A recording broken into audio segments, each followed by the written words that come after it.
Hi అండి. Welcome to our channel నాను creations. I am మమత. ఈరోజైతే నేను మటన్ కర్రీ విలేజ్‌లో ఎంత టేస్టీగా వండానో మీతో షేర్ చేస్తాను. ఇదైతే మటన్ శుభ్రంగా క్లీన్ చేసుకున్నాను. టేస్ట్ సరిపడా సాల్ట్ ఏసాను. గ్యాస్ వెలిగించి మీడియం ఫ్లేమ్‌కి అడ్జస్ట్ చేసుకొని మంచిగా ఉడికించానండి. సాల్ట్ ఏసుకుంటే మనకు వాటర్ వస్తుంది కదా! వాటర్‌లో 50% ఉడికించాను. తర్వాత ఫ్రెష్ అల్లం పేస్ట్ ఒక 2 స్పూన్ల వరకు ఏసుకున్నాను.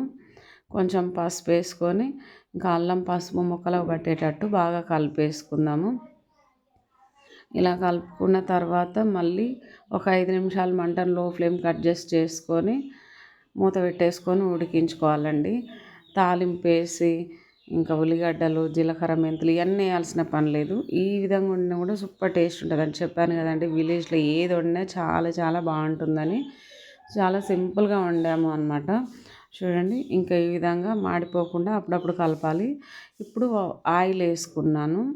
ఆయిల్ వేసింది కూడా క్లియర్గా నేను మెన్షన్ చేయలేదు, అక్కడ షూట్ చేయలేదన్నమాట. ఆయిల్ కూడా నేను ఒక 2 స్పూన్ల వరకు వేసుకున్నాను.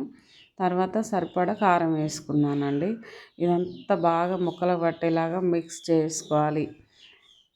చూడండి ఇలా బాగా మిక్స్ చేసుకున్న తర్వాత మనకు ఇది మునిగేంత వరకు వాటర్ పోసుకుందాము. పీసులు మునిగేంత వరకు వాటర్ పోసుకొని కలిపేసుకొని మూత పెట్టుకోవడమే. మంట మీడియం ఫ్లేమ్కి అడ్జస్ట్ చేసి పెట్టుకుంటే ఈ కూర అనేది మంచిగా ఉడుకుతుంది పర్ఫెక్ట్గా. మనకు కొంచెం పులుసు కూడా వస్తుంది అన్నమాట. ఓకే ఫ్రెండ్స్, చూసారు కదండి. ఇంకా మూత పెట్టేసుకొని ఒక 5 నిమిషాలు అట్లా ఉడికించుకుంటే పర్ఫెక్ట్గా ఉడికింది అన్నమాట. చూడండి ఇంకా ఫైనల్గా అయితే కొంచెం మసాలా వేస్తున్నాను. మసాలా వేసుకొని కలిపేసుకుంటే ఇంకా మనకైతే కూర అయితే అయిపోయింది, రెడీ అయిపోయింది అన్నమాట.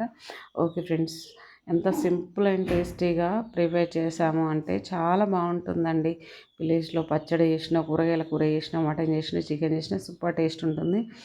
ఓకే ఫ్రెండ్స్, చూసారు కదండి. Simple and tasty mutton curry ఎంత బాగా ఉంది అంటే చాలా టేస్టీగా ఉంది. ఈ వీడియో కనుక మీకు నచ్చినట్లయితే లైక్ చేయండి, షేర్ చేయండి, సబ్స్క్రైబ్ చేసుకోండి. Okay friends, bye, thank you.